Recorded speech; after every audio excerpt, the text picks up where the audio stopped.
Cuando la guerra termina, los vencedores deben reconstruir el mundo. En 1945 crean las Naciones Unidas y para ocuparse de los asuntos económicos se reúnen en Bretton Woods. En 1944, un limitado número de personas se reunió en una pequeña ciudad de la costa este de Estados Unidos con la idea de que las prácticas económicas, las guerras de las monedas, contribuyeron en gran medida al estallido de la Segunda Guerra Mundial. Así que para evitar que algo así se repitiera, se estableció una especie de Naciones Unidas financieras. Se decidió, como una de las consecuencias de la guerra, que a partir de ese momento, la moneda de referencia en el sistema financiero global sería el dólar.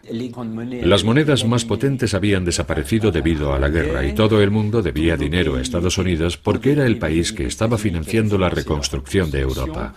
La libra esterlina estaba muerta, o casi. El franco francés igual. 44 países firmaron aquel acuerdo, prácticamente todos los países de más peso en el mundo libre. La Unión Soviética participó como invitado, pero al final decidió no firmar. Aquello fue un hecho sin precedentes. Bretton Woods establece lo que se denomina un sistema de cambios fijos. El valor del dólar se fija en $35 por onza de oro. El gobierno de Estados Unidos se compromete a cambiar una onza de oro a cualquier banco central que le presente $35. El cambio de otras monedas también se fija de forma más o menos permanente con relación al dólar. Al convertirse en moneda de cambio internacional, el dólar adquiere el estatus de moneda de monedas. Y ser el país que emite la moneda que usan otros países es un gran privilegio, porque permite a Estados Unidos tener un gran déficit en su balanza de pagos. ¿Cómo financia ese déficit? Como todos los países, con su propia moneda. Pero cuando ese dinero se acaba, los demás países tienen que financiarlo con dólares, con oro, con lo que tengan. Y cuando eso también se acaba, entonces se ven forzados a poner límites a ese déficit. Todos los países cuentan con esta especie de mecanismo que limita el déficit cuando ya no pueden responder de él, excepto Estados Unidos, porque financia todo su déficit con su propio dinero.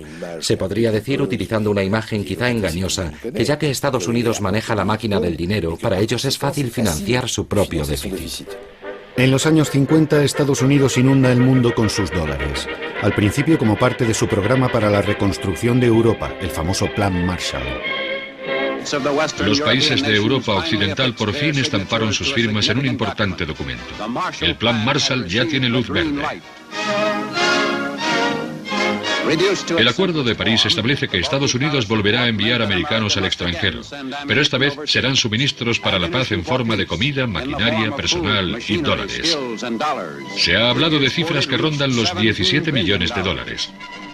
Después, en la década de los 60, Estados Unidos comienza a comprar el mundo. Hacen grandes inversiones en el extranjero mientras al mismo tiempo financian la guerra de Vietnam. Todo se paga en dólares, por supuesto. Invertíamos en el extranjero más de lo que el resto del mundo invertía en Estados Unidos, así que en el cómputo general teníamos un déficit de varios miles de millones de dólares. Una cantidad minúscula comparada con el déficit actual. Aquello puso nerviosas a muchas personas. El presidente francés de Gaulle fue uno de los primeros en criticar este hecho. Como dijo en los años 60, que Estados Unidos emitiera la principal moneda era un privilegio excesivo.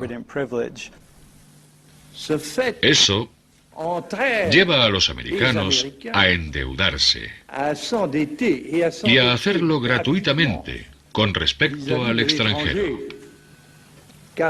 Porque aquellos que les deben dinero les pagan en dólares y no con oro, metal que sí tiene un valor real.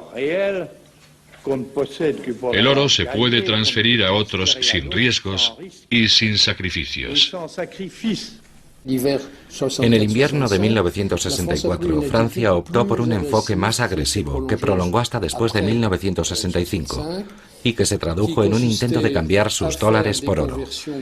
Bien, Francia dejó claro cuáles eran sus intenciones, pero los alemanes, que estaban haciendo lo mismo, no dijeron nada.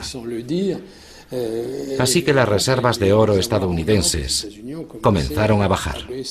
Habíamos emitido tantos dólares que solo podíamos responder del 20% de toda la moneda que guardaban los bancos centrales. El miedo era que la pérdida de confianza en la economía americana provocase el pánico bancario y que todos los países corrieran a cambiar sus dólares por oro al mismo tiempo. Estados Unidos no podría responder a la demanda de oro y eso daría lugar a otro gran desastre económico. El general de Gaulle decidió retirar las reservas de oro francesas de la Reserva Federal. Se trataba únicamente de un asunto técnico, pero produjo un gran revuelo político. El general de Gaulle me preguntó, ¿está el oro ya de camino? Sí, señor, lo estamos trayendo. Luego añadió, tenemos que agilizar las cosas. Escucha, quiero que envíes el Colbert. El Colbert era nuestro único buque de guerra por aquel entonces. Enviamos el Colbert a Fort Knox, cargamos el oro y lo traemos de vuelta. Señor, dije, eso es imposible. Si manda un barco de guerra a Estados Unidos para traer el oro, provocará un terrible incidente diplomático. Así que al final se desechó esa idea. Los americanos no se lo habrían tomado muy bien porque pensaban que estaban proporcionando un servicio necesario al resto del mundo. Nosotros los americanos somos los que proporcionamos liquidez al sistema. Somos intermediarios financieros. Hacemos posible que el sistema financiero mundial funcione porque tenemos la competencia financiera de la que otros carecen. Es un servicio que le proporcionamos y si el dólar se convierte en un problema, será su problema, desde luego no el nuestro. Han escuchado una alusión al famoso comentario hecho por el secretario del Tesoro John Connally a una delegación de europeos que se quejaban de su política monetaria. El dólar es nuestra moneda, pero es vuestro problema. Las decisiones que toma el secretario del Tesoro y las políticas económicas de Estados Unidos están pensadas para beneficiar al país, pero también tienen un impacto en el resto del mundo. Y eso se refleja en lo que decía Connally. Es nuestro dinero, nosotros lo manejamos, y si las decisiones que tomamos no les gustan, es su problema. John Connally no era un experto en la materia. Era un político, un tejano. Como saben, estaba en el coche del presidente cuando Kennedy fue asesinado. Era un tipo muy alto, un gigante de 1,94 y bastante locuaz. Además pensaba que la economía mundial se podía dirigir con cierta improvisación. Y también era un tipo un poco bruto a la hora de negociar. Les dijo a los europeos, si queréis seguir disfrutando del apoyo militar americano, con la Unión Soviética respirando en vuestro cogote, tendréis que mantener vuestras monedas más débiles, y esa será la solución. De esa forma reduciremos el déficit de la balanza de pagos. El sistema de Bretton Woods se vino abajo gracias a la maniobra de Nixon del 15 de agosto de 1971, cuando decidió sacar el oro del sistema y convertir el dólar en una moneda fluctuante. Un sistema de cambios fluctuante es totalmente diferente. El valor de las monedas en el mercado internacional viene determinado por la oferta y la demanda.